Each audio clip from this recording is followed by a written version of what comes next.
دا ویډیو تاسو ګورئ جی.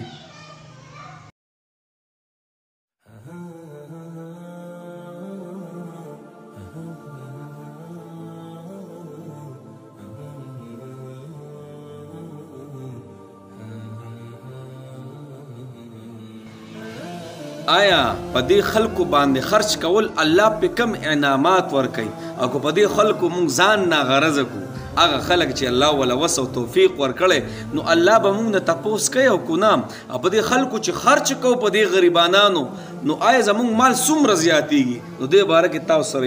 یو شارټ ویډیو شیر کوم. ښه، موسی علیه السلام یو ورځ روان دی او خپل یو امتي ورته وایي ای موسی، وایي ته الله ته ووایه زما چې څومره رزق دی که نه مال یې په یو ځای راکړي. موسی علیه السلام ورته وفرمیلی د الله بنده دا خو تقدیري خبرې اترې دي، دا خو چې ستا څومره نصیب کې ستا څومره زندګي الله به تعالی درکوي، څنګه په یو ځای باندې؟ هغه ډېر اصرار وکړو چې ته الله ته ووایه. بهر کې بن اسرائیل دا ډېر عجیبه خلک تېر شوي، ډېر ظلمونه پېښ شوي، نو موسی علیه السلام ورسره ډېر مینه محبت کو، ظلم پېښ شوی. نو صحیح ده، الله ته عرض وکړو ای الله اده چې څومره رزق دی رب ته ولا په یو ځای ورکړي. موسی علیه السلام خو لاړی. موسی علیه السلام وی یو څو ورځې زندګي به بس خبره به ختمه شوي، ځکه چې څو ورځې رزق به یې خوړلی به. چې کله موسی علیه السلام واپسې کې رالی، چې وی کتل د سړي دی لوی حساب کتابي، درستخانونه دی لګي، په سوونو په زرګونو خلک کینی، په سوونو په زرګونو خلک پاسي، خدمتګاران ولاړ دي، یو عجیبه هلچل شروع دی او دا خوراکونه تیاریږي او دسترخوانونه لګي، ګڼه د څوک ځي او څوک راځي، یو عجیبه محلات دي. تپوس یې وکړو دا د چا محلات دي او دا کم خلک کینی پاسي او دا کم دسترخوان لګېدلی چې په سوونو زرګونو خلک مړیږي، وږي راځي او په دې دسترخوان باندې مړیږي، داسې حساب کتاب دی. نو هغه چا ورته وي جناب دا خو هغه کس دی که نه هغه رزق چې وله په یو ځای الله ورکړی؟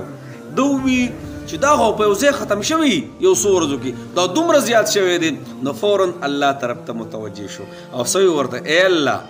وایي دا معامله څه ده، په دې خو مې لږ پوی کا، تا زما د امتي له رزق ورکو، دا خو ډېر سیوا شو، دا خو ډېر زیات شو، دا خبره څه وه؟ نو الله جل شانه ته فرمایي ای موسی وایي ستا امتي ډېر هوښیار و. ولې؟ وایي زما سره یې ډیلینګ شروع کړ، الله اکبر کبیره، زما سره یو قسم له روزګار شروع کړو. څنګه؟ موسی تا ته خو پته ده که نه، من جاء بالحسنة فله عشر امثالها، چا چې زما سیټ ته یو نیکي وکړه او په یوه نیکۍ زما سیټ ته رالی،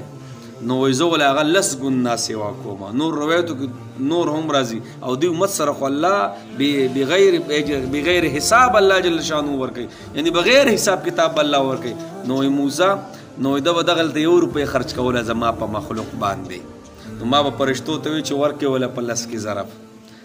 ده به دغلته زور لګو. موسی ما فرشتو ته وایي چې تاسو د دې ځای نه وله ضرب ورکوئ. موسی ده په دغه ځای کې بخیلتوب نه دی کړی، ما چې وله کمې پیسې کم رزق ورکو. ای موسی په دې کې د شومتوبه نه دی کړی، په دې کې دې ته نه دی کتلی چې دا حقدار دی دا نه دی، ټولې کېنولي زما چې څومره غریبانان دنیا کې پیدا کړي دي، ما څومره محتاجو د هغوی سره منډې تړلې والې او دا درڅخوانونه یې لګول. نو موسی د به دغلته سخاوت کو، ما به دلته سخاوت کو. ای موسی نو خبره داسې لاړه. الله اکبر. جناب په دې خلکو باندې ورکړه کول، دې سره مدد کول، په دې مال نه کمیږي. ولې الله به نوی قیامت په ورځ چې زه تږی شوی وم، زه وږی شوی وم، زه ستا خواله درغلی وم،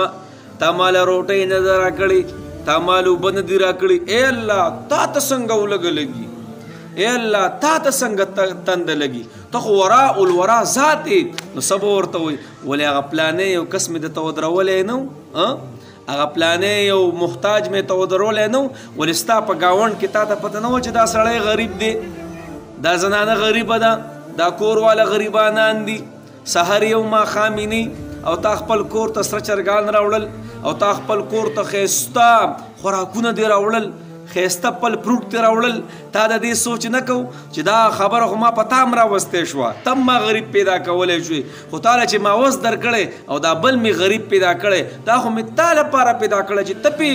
خرچه وکړي چې ستا درجه چوته شي ستا مرتبه چوته شي نو وایي کو چېرې هلته دې زما دې بنده سره مدد کړی وې دله دې اوبه ورکړی وې او دله دې روټۍ ورکړی وې نو وایي زه به دې اوس موندلی وې دلته او حدیث مبارکو کې راځي چا چې په چا اوبه باندې وسکلې په چا باندې اوبه چا وسکلې دنیا کې نو الله به پرې مهر کړی شوي شراب وسکي چا چې چا له یوه جوړه ورکړه الله جل شانهو به د جنت داسې ښایسته جوړه واچوي چې دا ټوله دنیا او اسمانونه به یې قیمت نشي پوره کولی نو غرض مې دا دی د الله په مخلوق خرچ کول قسم د خوخ او عباداتو کې دومره